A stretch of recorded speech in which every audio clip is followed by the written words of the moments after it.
Yes, good afternoon mga kadakers. Good afternoon. Bago po ang lahat, please subscribe to my YouTube channel, Dr. T3.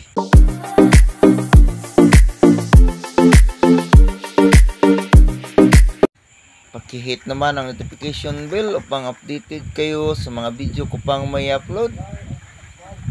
Mga kadakers, papaligo muna tayo sa ating mga alagang itik para kondisyon ang kanilang katawan bago natin ikulong. Sa mga gustong mag-alaga ng itik,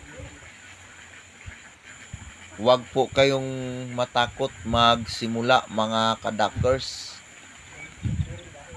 Sa pag-alaga ng itik mga kadakers ay marami talagang mga paraan. So iba-iba ang paraan ng pag-alaga ng itik sa bawat mag-iitik. Iba-ibang diskarte. Pero isa lang ang resulta mga kadakers, pag-alaga pa rin ng mga itik. Itong aking pagsimula ng pag-alagang itik mga kadakers, medyo sa simula matagal talaga tayo nakaangat dahil wala po tayong sapat na kapital. Nagsimula lang po tayo sa maliit na bilang ng pag-alaga ng itik. Sa kalaunan, medyo umangat rin ang ating pag-alaga ng itik. At ito na po, medyo marami na sila. Kaya lang, sa pag-alaga ng itik, lalo na sa simula mo pa lamang, medyo normal lang talaga yung mayroon tayong failure sa kahit anong bagay. Marami tayong maranasan na medyo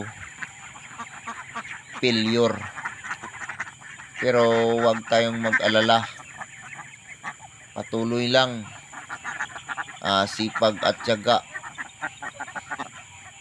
So ganyan lang talaga ang buhay. Minsan mayroon tayong tinatawag na failure, pero patuloy lang sa buhay.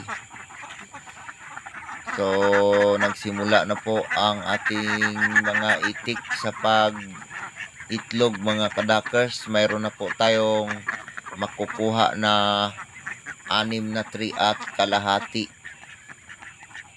kahit walang tubig yung area. Tumatakbo lang yan sila dito sa kalsada na linagyan natin ng tubig. So pagkatapos nilang uminom, balik naman sila sa area ng patukaan mga kadakers. Ito na mga kadakers, atin nang kinukulong sila sa hapon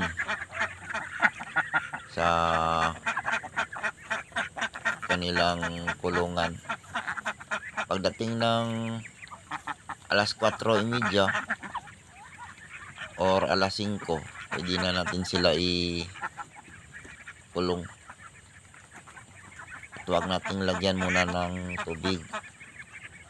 Tapos magtunaw tayo ng cage sa palanggana at lagyan ng asukal para painom sa kanila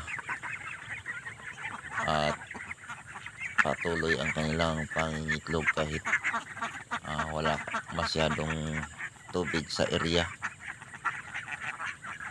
Pwede kayong maglagay ng ani or dugos ng putyukan mga kadakers, at kung wala, pwedeng asukal lang na askubado kung tinugay. So yan lang. At kung mayroong makikita ninyo na medyo payat-payat pa talaga, ay lagyan nyo ng vitamins na kahit dextrose lang, okay na yan. Shout out sa inyong lahat yan, mga subscribers ko dyan sa Riyadh, Saudi Arabia. Kay Ma'am Rosalie Butihin. Hanggang dito lang muna mga kadakers. Thank you very much. Thank you for watching.